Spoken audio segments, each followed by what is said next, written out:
Hey, what's good, kind people? What is good with you all? Right, we're still connecting to a couple of outlets. All right, boom, boom, boom. Yes, and we got it. What is good, y'all? All right, here we are for Tuesday night of December 7th, 2021. And we are talking about that good old NWA Power Fallout.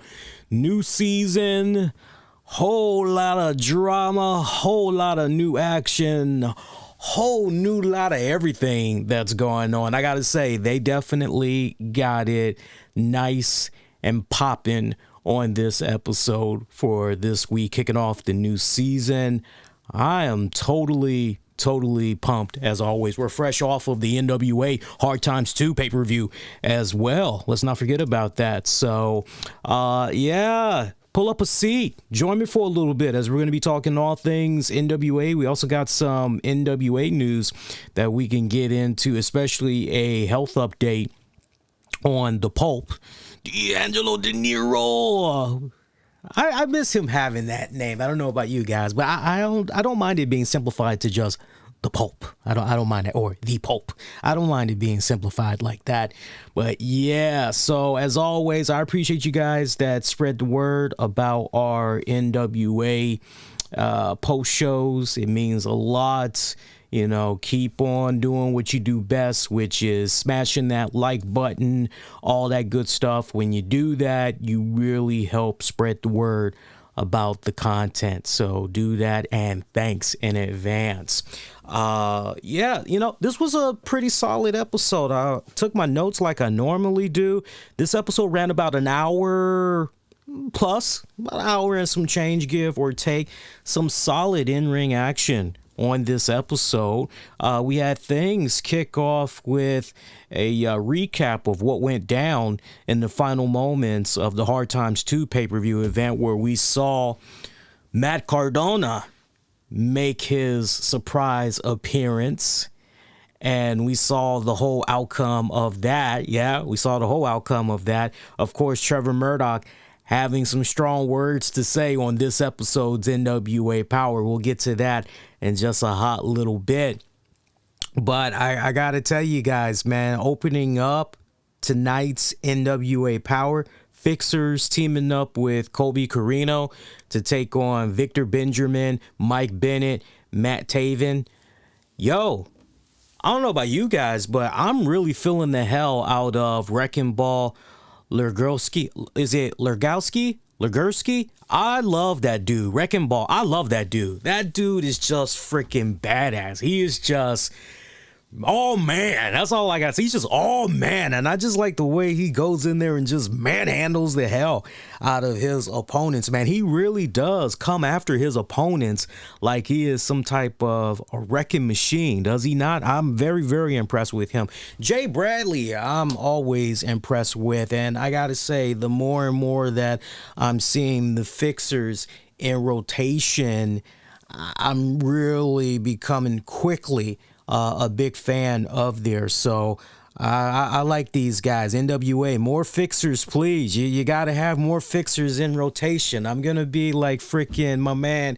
What's my man's name in that infamous SNL skit?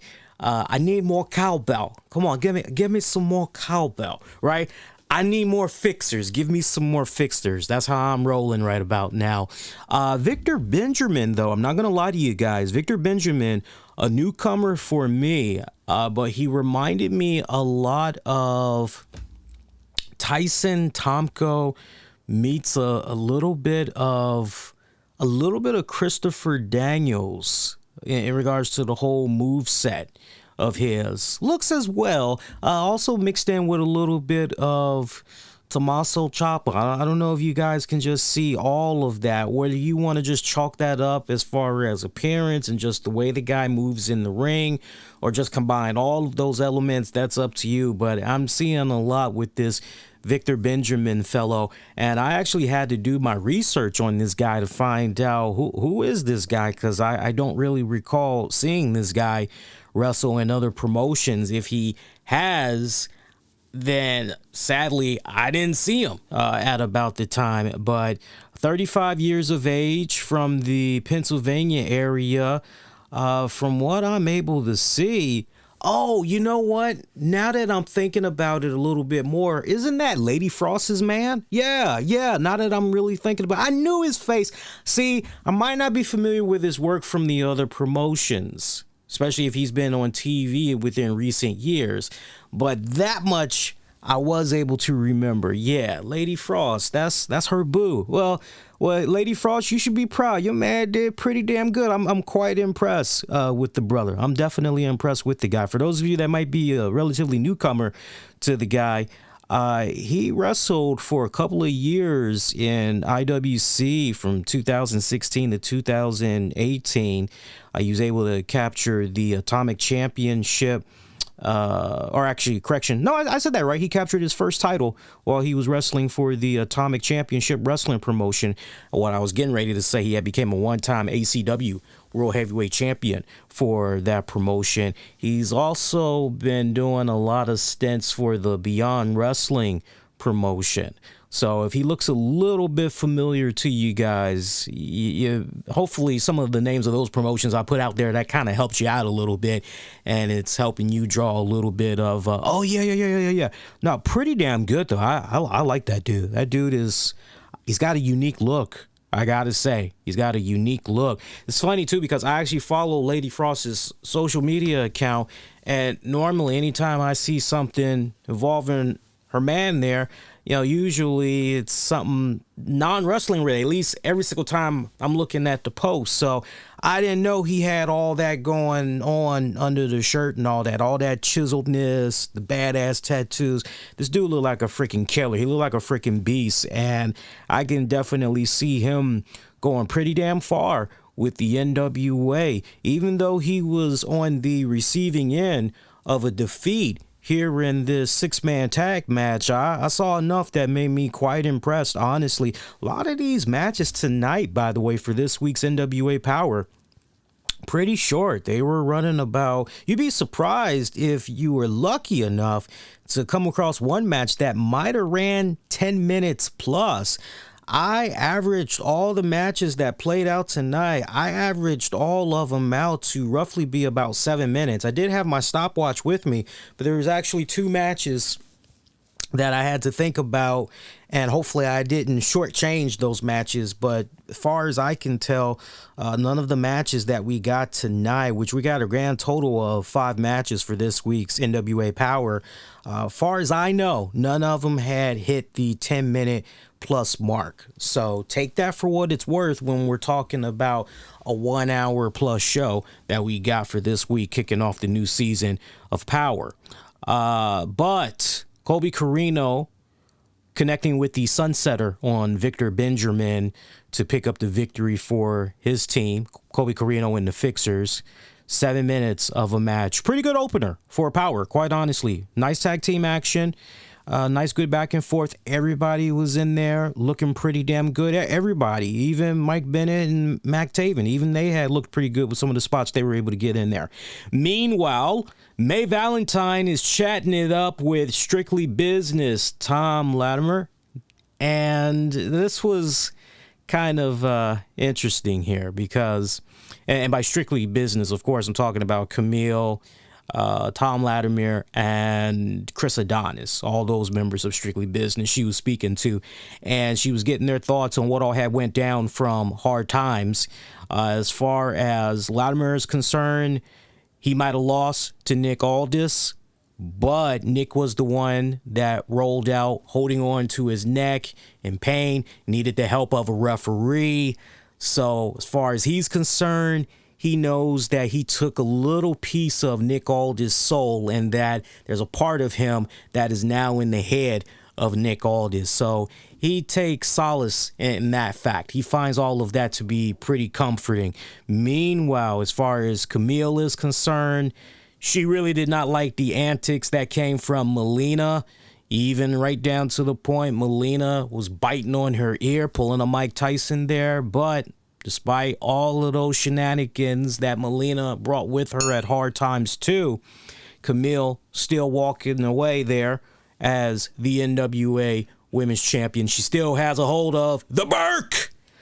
And for our national champion in Chris Adonis. Chris Adonis, simple as far as he was concerned. Hard Times 2, he showed why. He is continuing to be one of the most dominating national champions in quite some time. Nobody has his number, it seems. So Strictly Business, keeping it short and sweet and honestly to the point. Good stuff right there from them. I can't really help but wonder what the future holds for all those respected members of Strictly Business. By the way, I love the one comment that I had got in regards to Hard Times 2. Somebody actually had made the comment about the results for Vladimir and Aldis. And I remember on the post show, I sound off and I had shared my thoughts about it. I wasn't exactly a fan of seeing Nick Aldis go clean over Vladimir. But, and I want to give this person a respected shout out because I thought that they made a very valid point as far as, well, look, here's another way that you should be looking at it. And if you can indulge me a second, I'll actually pull this up real quick here. And it's not going to take me that long whatsoever. And boom, there we go. Shout out to BoobTube. Boob said, good pay-per-view. Would have preferred Vladimir going over, but still match of the night. Let's see. Let me speed it up just a little bit because he put some other stuff in between. Let's get to where he kind of disagreed with me. He said, my take on Vladimir versus Aldis is exact opposite yours. The ending leaves the door open. He had to sneak one in to win. So that's another way that you guys can kind of look at that one as well. I'm not sure if some of you guys were kind of, so you could either look at it the way I presented it on the post show, or you could look at it the way BoobTube had put it out there as well. But I'm most curious to see what's going to be happening with all of these respected champions in the coming weeks. Where is the next threat going to be coming from for Camille and her championship? Is it potentially going to come in the form of Velvet Sky? Could Velvet Sky maybe step up to the plate next? Or could it potentially be a girl like Genocide? I mean, I don't know about you guys, but woo-wee, Genocide, Camille, one-on-one for the Burke. Got a nice ring to it, man. I got a nice ring to it. I would love that. Talk about a really good test there in the ring of Camille. That would be a pretty good matchup. We'll have to wait and see, but you could also throw Kiera Hogan in there as well. Not for nothing. You could also throw her name in there as well. So it's going to be interesting to see what happens with that. Adonis, man, anything can happen with Adonis as the national champion right now as far as future competitors go. One thing, the way it's looking right now, it ain't going to be JTG. Looks like JTG is preoccupied with the tag team division, which we'll talk about a little bit more in just a hot little bit because that was a very interesting new development there.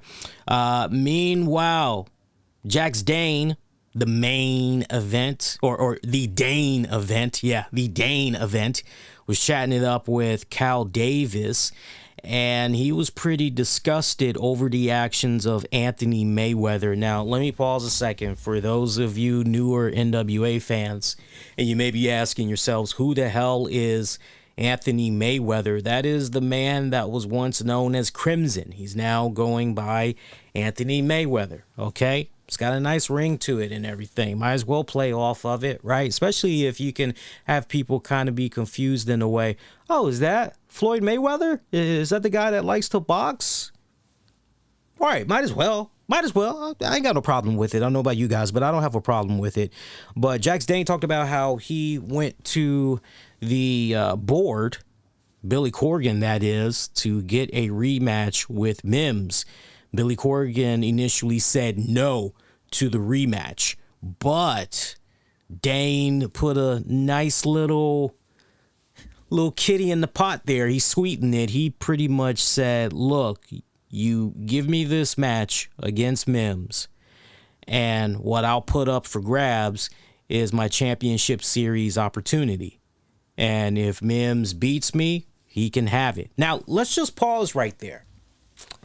Because for those of you that's been checking out the NWA shows that I put out every single week, always on a Tuesday, we might not be able to come on live after Power goes off the air, but you guys always get the Power post shows some point on Tuesday nights. Let's pause a second, because it was a couple of weeks back, we were here on the post show, and we were talking about the tag match that had involved Jax Dane. And I can't remember who his tag partner was, but I remember Jeremiah Plunkett and Trevor Murdoch were involved in this tag match with Jax Dane. And there was a stipulation that was put out there, which was basically if Jax Dane got disqualified in any type of way, his championship series opportunity, well, he'd be stripped of that.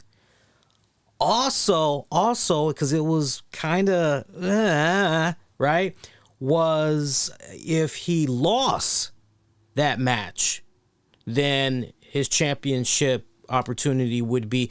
So that's where things start to get a little bit sketchy right there. And I actually did go back and watch that episode just to make sure I was understanding it right. And yeah, I did understand it right. So am I under the impression, and are us fans supposed to be under the impression, that since Jax Dane did not get disqualified, okay, all right, so he still has his championship series opportunity, okay, but then since he was not the one that got pinned in that tag match, I guess since it was his tag partner that got pinned, then Jax Dane is pretty much off the hook. Is that like where we're going with this? That's kind of the impression I'm under. It kind of feels like we're doing this weird little loophole thing here, right? Just when we think we understand how things are going down, it's going in another direction. So I apologize if you guys might have been a little bit confused by that. I know I definitely was a little bit confused, but by all intents and purposes, Crimson still has his championship series opportunity. So I thought it was gone with that tag match some weeks back, but no, apparently it's still active. So Billy Corgan did agree to the terms of Jax Dane's proposal, and we would see that match come about later on during the night. Mims taking on Jax Dane. Jax Dane defeating Mims. Those guys went about 4 minutes 37 seconds. Jax Dane defeating Mims with the pop the trunk maneuver. I love that. That is just a badass name. That is just a badass name for a finisher. Pop the trunk. I love that. I mean, it's so simple, and just when you see how Jax Dane does it, you're going, yeah, it is looking like he's literally popping the trunk. In this case, popping somebody's damn head off their shoulders, basically. I love it. That's it's a catchy name. I'm digging it.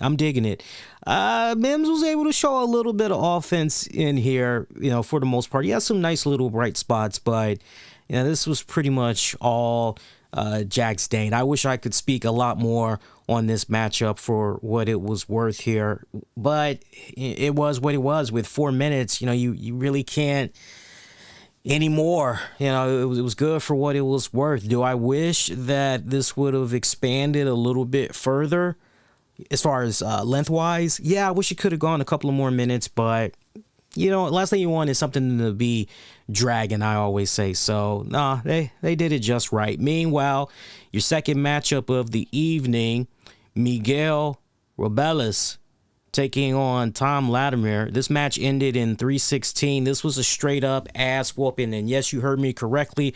I did say 3:16.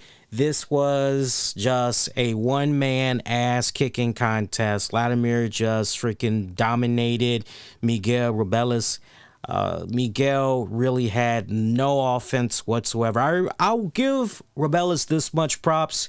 as far as the offense goes, I remember at one point, Vladimir tried to go for his trademark pile driver, and somehow Miguel reversed it and looked as though he was maybe going to get an upset victory via pinfall on Vladimir, but Vladimir kicked out. And then, if anything, that just made Vladimir more pissed off. And I like the tone that was set in this match by Vladimir, which you really got the impression that storyline-wise, he was sending a strong message to Nick Aldis, right? It's like, okay, you were lucky what happened at Hard Times 2, but you know, and I know, the real better man, which is I should have beaten you. You know, it is what it is. You just won by luck. Luck was on your side there, right? Let's see what happens, though, when there is no rope breaks that can save your ass. There is no count out. There is no DQ, right? So, even though it might have left a little bit of a bitter taste in my mouth seeing Vladimir lose in the middle of the ring like that, you do still have enough if you want to go back and revisit, you want to continue on with this feud. I do admit there is a little bit more that you can do there. So I like the fact that Vladimir was just going to town on this poor dude, because honestly, after that little bit of offense from Miguel, that pretty much was it. Vladimir was just wiping the floor with this poor young kid. Couldn't end his torture soon enough. I personally felt a little bit dragging. It was a little bit overkill, even though it was 3 minutes 16 seconds. That's because it was so one-sided, right? It was so one-sided. If they could have just trimmed that by about a minute, I think it would have sufficed, because it was a little bit too long of a one-man ass-kicking contest. But yeah, that one was what it was. Next matchup, we saw some women's action. Paola Blaze taking on the lovely Genocide. Love Genocide. Actually, you know what? Now that I'm really, you know what? I hope I did not get my guys mixed up. Remember what I was saying earlier with Lady Frost and Victor Benjamin? They are a couple, right? I don't, hopefully I didn't hook up the wrong people together. I don't want to be chastised on social media now. But anyway, Paola Blaze, Genocide. 4 minutes, 7 seconds. This was really, look, the match itself, this really wasn't a match. I'm being perfectly honest with you guys. I'm not shitting on it, but it really wasn't a match. How was it really not a match, Lee? Well, I'm glad you asked. Basically, Paola Blaze spent most of this time running circles around the ring. She was not trying to fight Genocide. So let's set this up properly. Stemming from Hard Times 2, and basically having Genocide think it's a really good idea to cash in their championship series opportunity for the women's tag titles, of which they came up short. Genocide's looking for somebody to blame, basically. Rather than take those frustrations out on Taryn Terrell, she decides to take those frustrations out on Paola Blaze. So, yeah, that's how we got to this point tonight. Taryn Terrell was trying to be the peacemaker here. She was trying to do her best to not have this match go down, but Genocide would not have it any other way. So Paola Blaze spent most of this time for this match just running circles. And when Genocide was able to get a hold of her, I mean, pretty much, remember what we just talked about with Miguel, Robelus, and Tom Vladimir? That was pretty much your repeat right here in this match, except now it's the women's turn, basically. And Genocide was just mopping the floor with Paola Blaze. Now, one thing that was kind of interesting, a couple of developments here. One, we had Taryn Terrell, who honestly was starting to play the victim card here. She legit was saying to Genocide, hey, look, you're making your point. Just end this match already. Like, she's already said she's sorry. There's really no reason to keep adding further insult. I'm paraphrasing, of course, but that's basically what Taryn Terrell is saying. She's like, you won. Just end this match already. But Genocide wanted to continue bringing the pain to Blaze. And we did see a little bit of a distraction that came about not from Taryn Terrell, but it actually came from Natalia Markova. Natalia Markova had tried to distract the referee. Genocide's wondering what the hell is going on. She's looking on at Markova, wondering what the hell is she doing, sticking her nose in her business and everything. Blaze tried to come up from behind, and it was looking as though that was going to be it. Call it. Blaze pulling an upset over the Cyborg there in Genocide.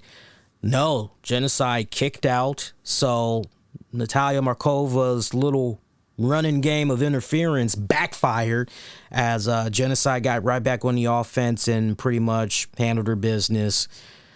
Yeah, it's really another one of those one-man ass-kicking contests. The other person really did not have a chance whatsoever.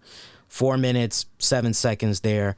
And it looks as though Genocide has officially, for all intents and purposes, wiped her hands clean of having any future association with Taryn Terrell, Paola Blaze, just all of that. So, and you know what? Good.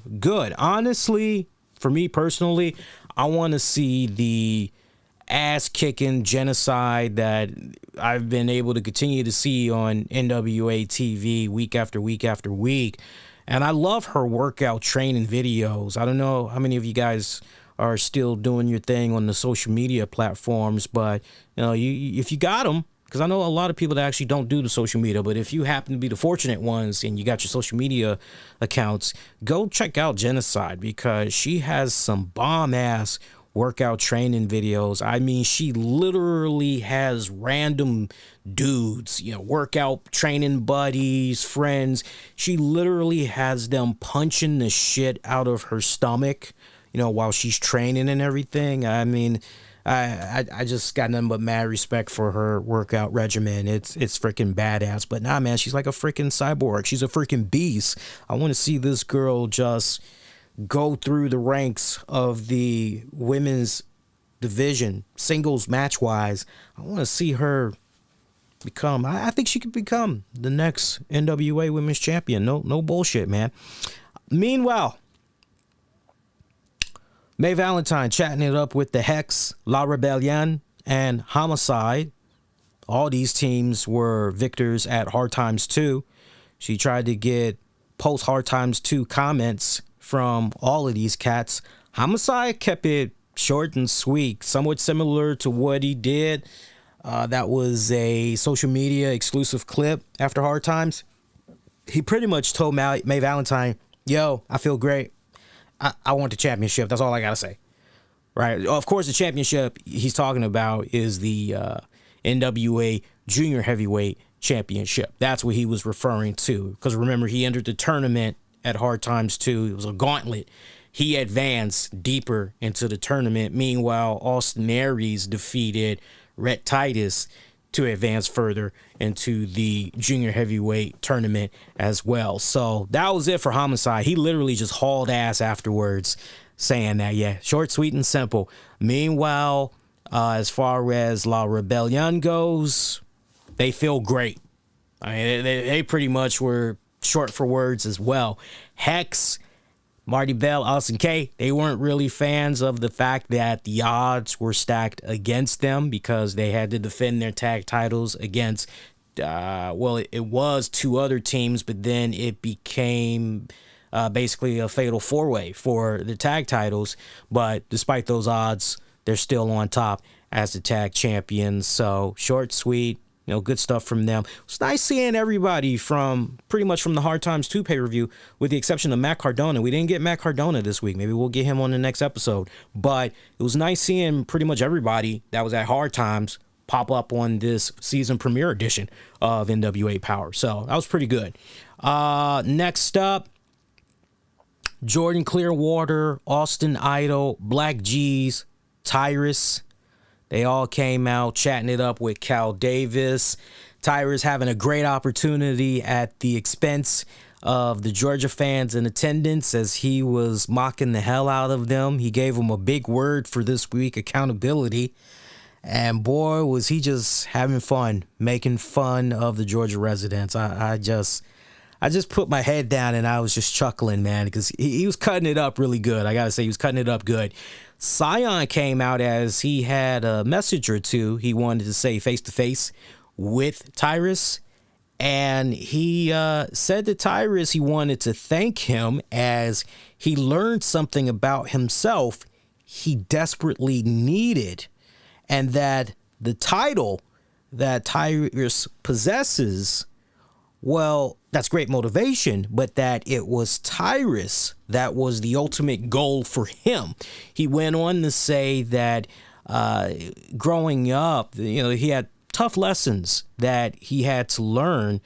And something else that we learned about Sion dropped a little bit of a hint as far as who he is. Now, look, I've already said repeatedly who I thought the guy is. Don't ask me to reiterate it now, because I'd rather you just kick back and just enjoy the ride. But I've said repeatedly months back, oh, that's so-and-so. Right down to the point, I'll say this much. The wrestler who I said it was ultimately said on social media, hey, a lot of people think I am blah, blah, blah. Hate to burst the bubble, but no, it's not me. And meanwhile, you're looking at the tattoo of Sion and this other guy, and it's okay, well, unless that's your twin brother, that's one mean-ass identical tattoo, right? But one clue that he did give while he was talking to Tyrus tonight, he said that his father is a former NWA World Heavyweight Champion. And as we've seen during the course of many NWA Power episodes, whenever Tyrus and Sion have locked up, Tyrus has said repeatedly to Sion, I know you. I can't figure out exactly where or how, but I know for a fact I know you. I just wish I knew, right? Well, he had the opportunity. He had the opportunity to rip off Sion's mask at the pay-per-view. I mean, he kind of half-assed it, but Pulp basically talked him out of it, right? So, it is what it is. But Sion wanted one more shot against Tyrus for the TV championship and said he would do anything. And I would do anything for love, but I won't do that, right? He won't do that. But Sion, yeah, he's willing to do anything for one more shot at the championship. Tyrus said to him, all right, let me get with my people. We'll get back to you. I would imagine that's very interesting.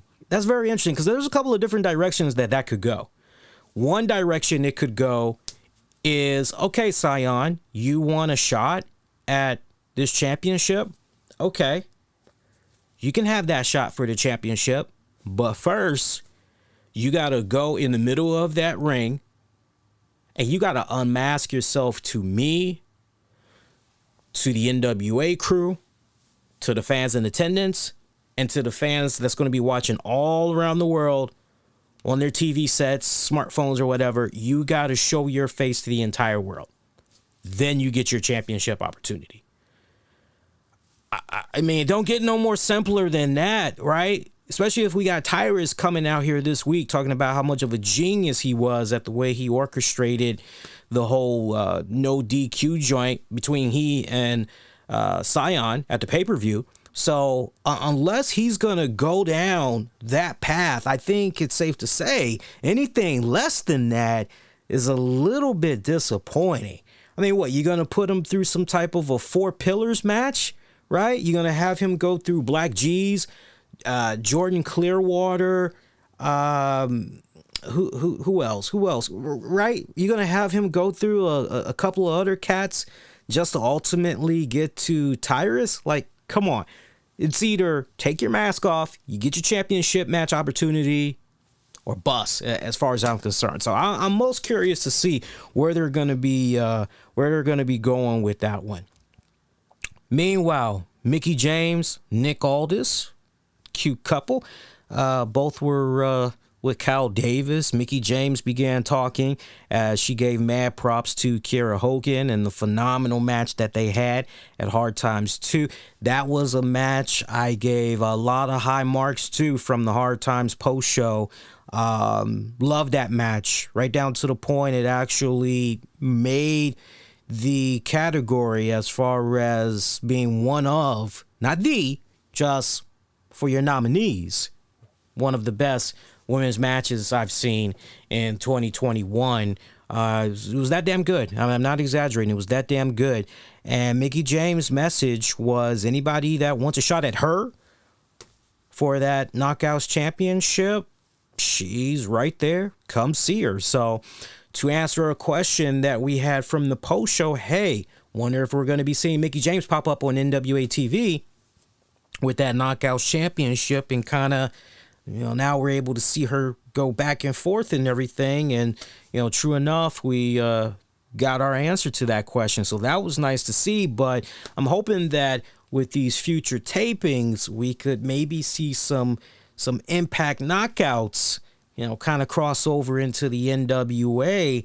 What is Mickie James wearing garlic?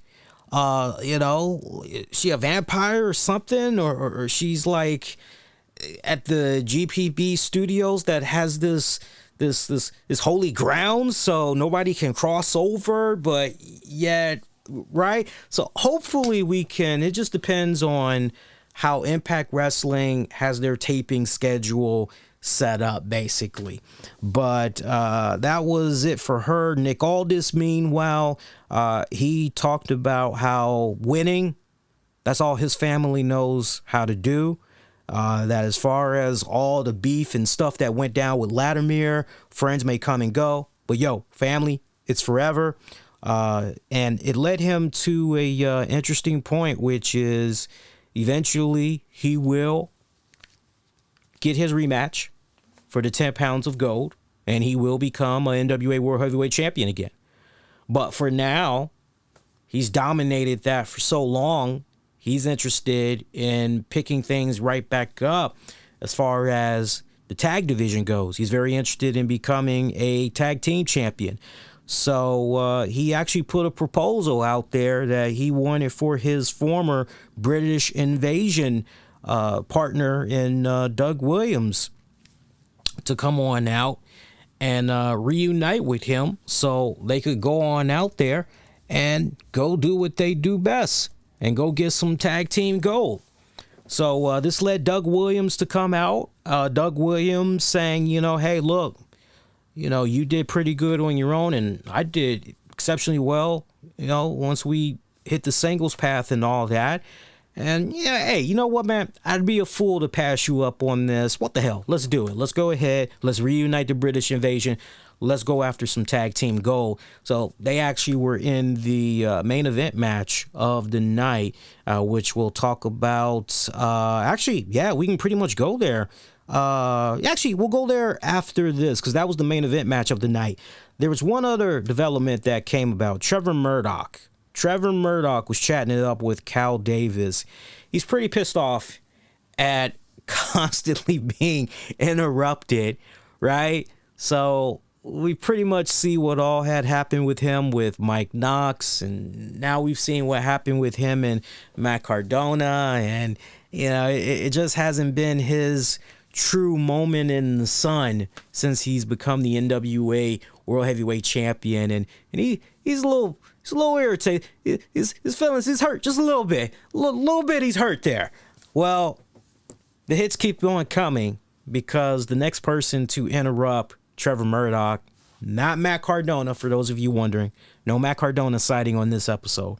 However, we got the next best thing, which was Aaron Stevens. And Aaron Stevens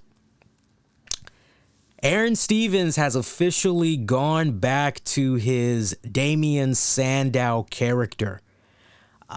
This was just on full display. I was loving it. He was using the big fancy words. He had the nice eyeliner going on, just like when he was Damien Sandow.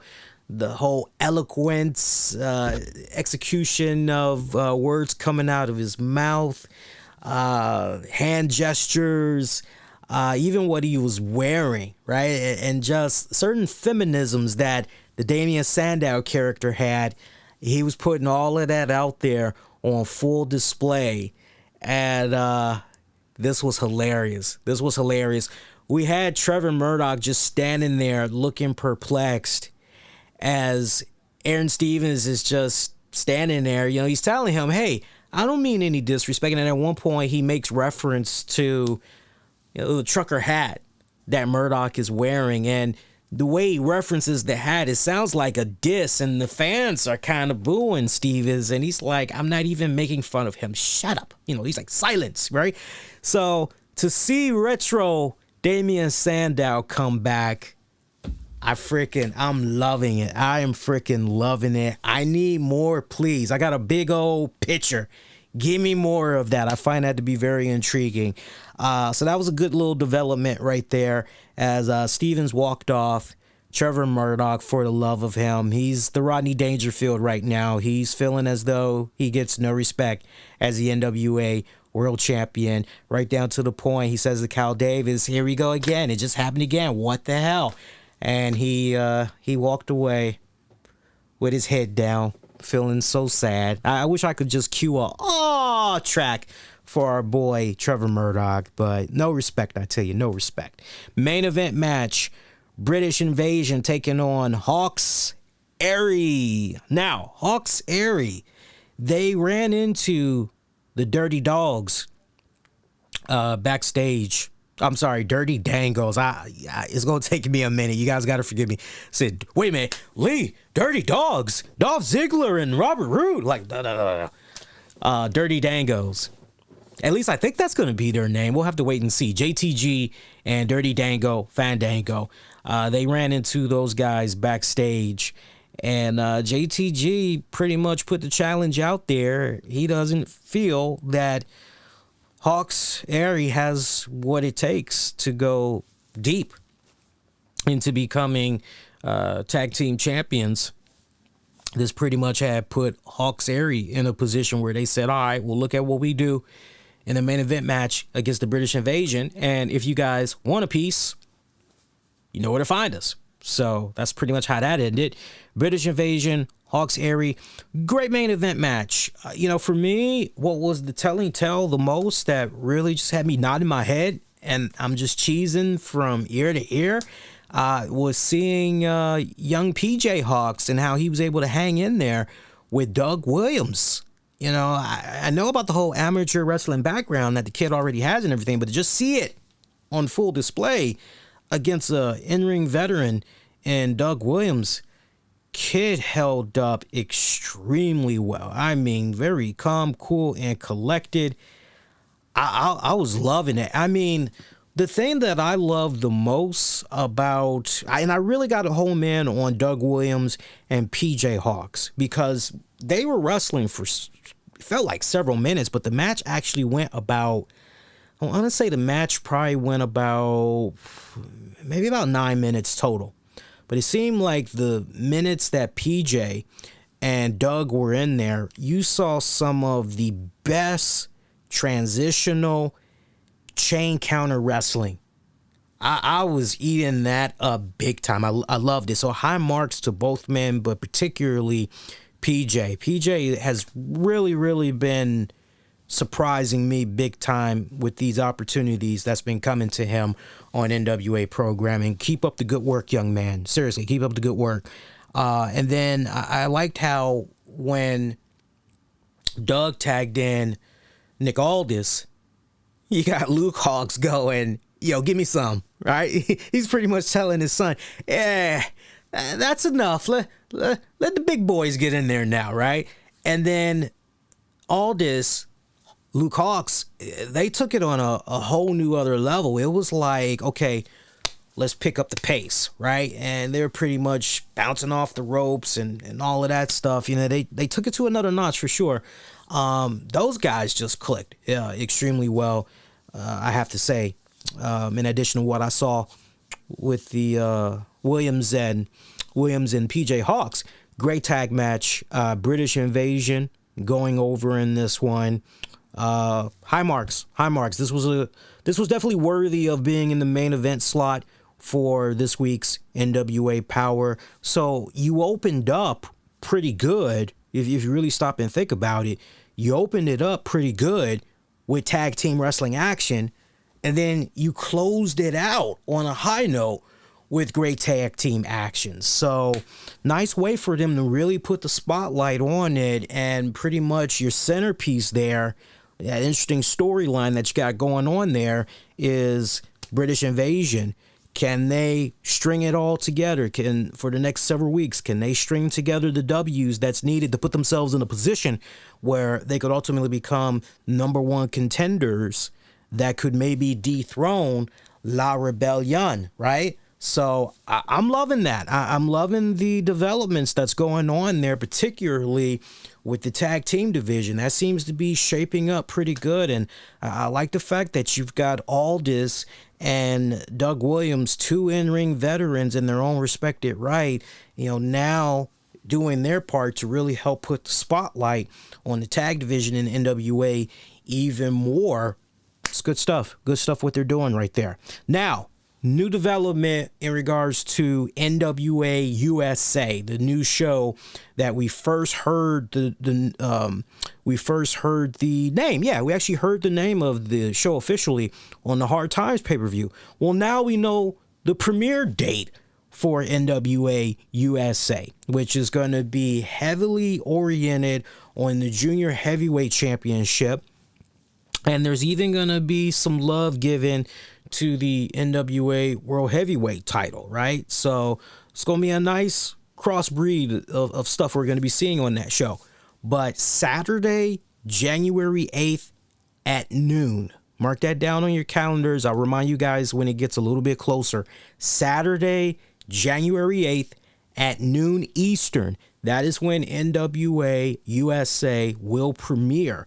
And from what I understand, this is a show, and this should really make a lot of people happy when they get ready to hear this next piece of news. This is going to be a free show that you guys will be able to watch on YouTube TV. Per what was said on NWA Power tonight, it's a show you're going to be able to watch for free on YouTube TV. So I would imagine that at some points they're going to include maybe little bits of highlights from maybe what you might have missed from Power, try to entice you to maybe convert over to a Fight TV subscription.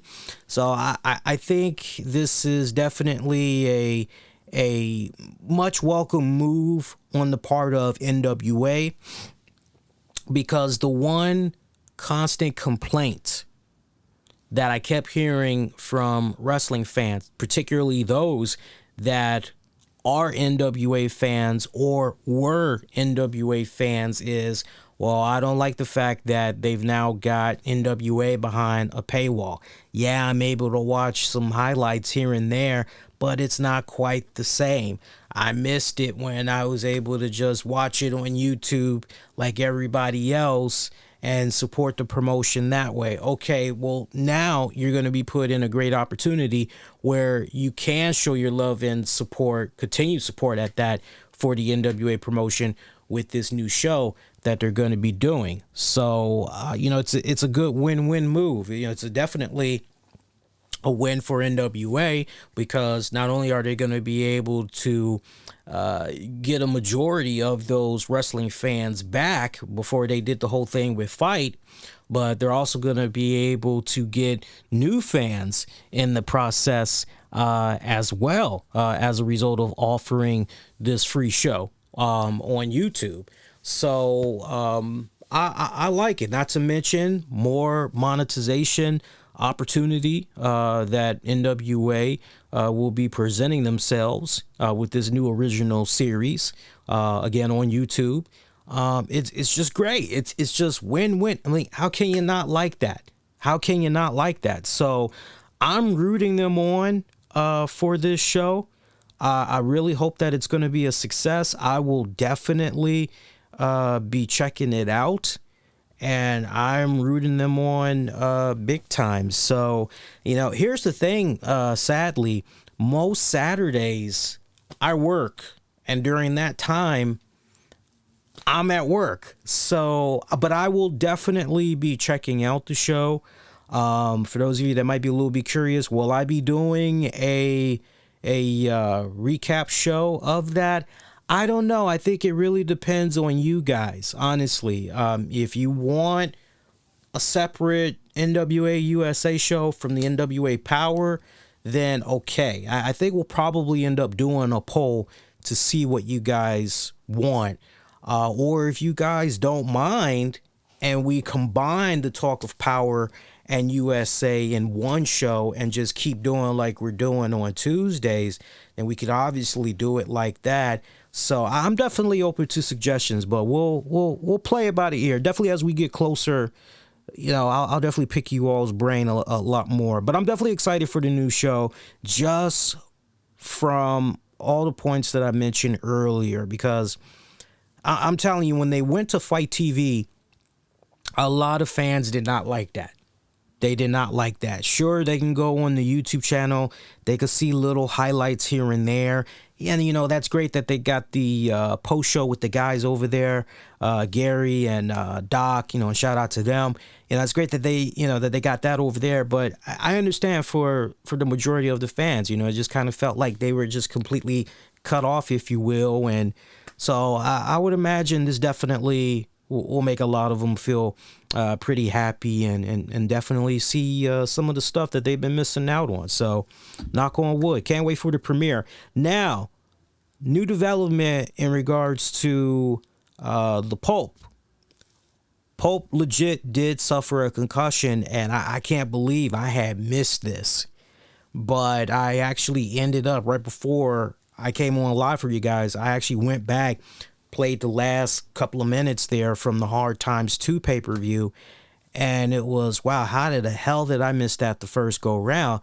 Yeah, Pope literally knocked himself out cold. I don't know how the hell I had missed that. I really don't. Maybe because I was just, all right, show's getting ready to wrap up, gotta get ready to go live. Oh, hey, Pope's coming out. Okay, he pretty much gets taken out by Cardona. Okay, cool. No, he legit suffered a concussion. He knocked himself out silly.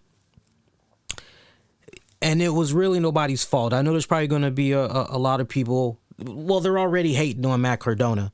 But to hear that Pope has suffered a concussion, and then when you watch the replay and you see that the only thing Cardona did, much like any other time he's done it several times in his wrestling career, okay, I'm going to Irish whip this person into these steel steps, and they pretty much are going to sell the hell out of it. They're probably going to run into it, shoulder first or whatever. Well, in this rare occasion, that's not what happened. I don't think it is warranted for people to be coming after Matt Cardona on social media. It was just a freak accident, and freak accidents happens all the time.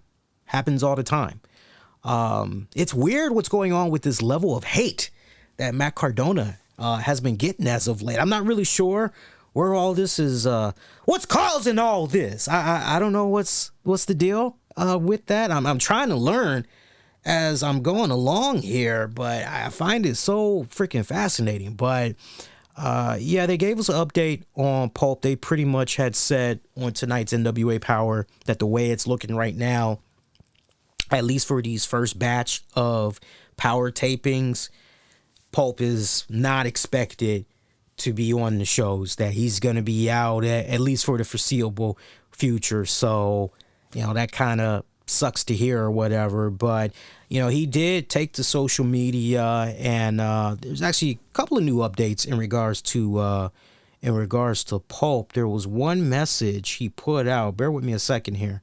And I also got a update about what's going on with what happened at Hard Times 2. But yeah, Pope had commented on his concussion. He had said, as many of you all know, I was recently taken by ambulance to a hospital in Atlanta following hard times too. I would like to assure you all that that I am 100% well. 100% is all well with the Pope. In wrestling, we take our bumps and bruises while continuing forging ahead. However, today there are certain protocols in effect to ensure the well-being of performers like myself, and getting medically evaluated and cleared is one of them.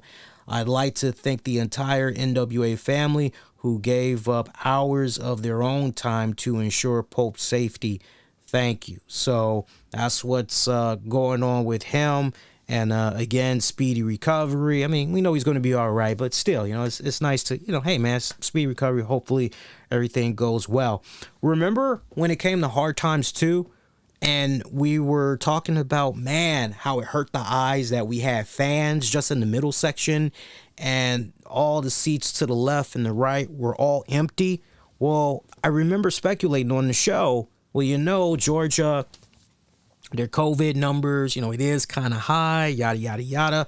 Well, take this for what it's worth. Credit PW Insider, but they're reporting that the main reason why they had the seating arrangements the way that they did and why there was such a small crowd of people. Now we're told that the official number of the people that might have been in attendance for Hard Times 2, as far as the audience goes, might have been about 90-ish.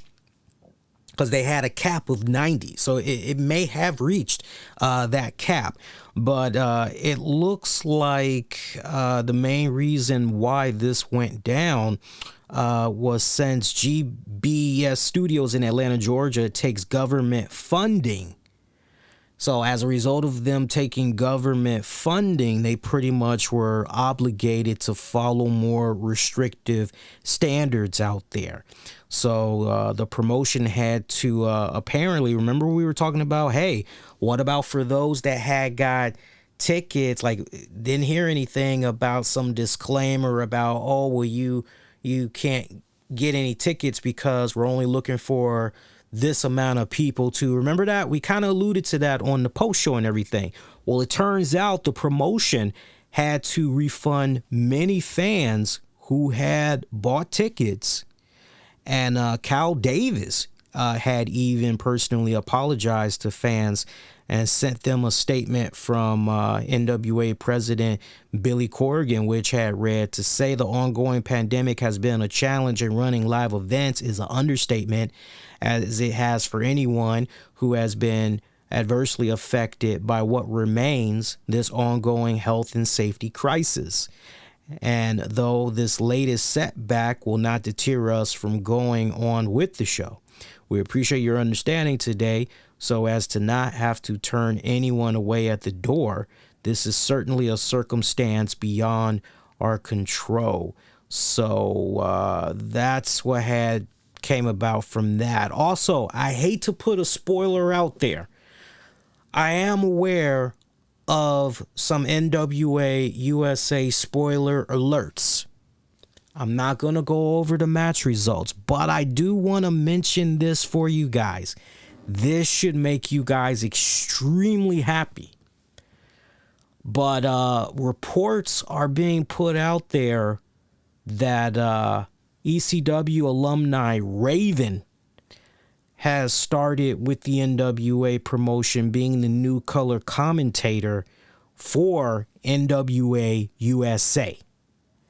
So take that for what it's worth. But yo, if that's the truth, hey, Raven color commentator. Look, I don't know how many of you guys had checked out Raven's podcast, or even checked out some of his comedy shows. The man can fucking talk. The man is charismatic, energetic as hell. So if he's going to be, in fact, the new color commentator for this new NWA show, that should be pretty damn good. Who better to really dive into the whole psychology and all that in the ring, right? Who better to really go there than a guy like Raven? Seriously. So some good stuff right there. Other than that, that is pretty much it. Been relatively quiet as far as NWA news goes and everything. So look, on that note, let's go ahead. Let's stick a fork in it. Let's call this episode DONE done. You made it up to this point. If you haven't done so already, do me a huge favor. It means a lot. Make sure you hit that like button. It's free, number one. And then number two, if you like that I talk about NWA, you hitting that like button ultimately helps more people, especially on YouTube, be able to discover this episode, the content, with better ease. So do that, and thanks. You can also feel free to hit the subscribe button so you don't miss out on future content. As long as you click that bell, all notifications, you'll know about any little post that I put out there. Promise you don't get spammed out like that of notifications. If we do anything, we'll put something up on the community wall. You'll get a notification about that. When we go live, you'll know about that. So that's pretty much it. Bada boom, bada bing. Get at me on Twitter, Facebook, and Instagram. Use the keywords, the RCWR show. Your next episode, by the way, your next podcast, that's going to be coming at you live Wednesday, December 8th, 2021. We'll be live after AEW Dynamite goes off the air. I'll have a lot to say about Wednesday's Dynamite. And I see I was not the only one, apparently, even though I've been watching a lot of NXT within the past several weeks. And I haven't even been looking at social media. I said RVD. And boy, apparently a lot of people were let down tonight from what I understand of what came about from NXT. We'll talk all about that on Wednesday's show as well. Meantime, be safe and be kind to one another. I will see you guys Wednesday night. Y'all take care. Peace, y'all.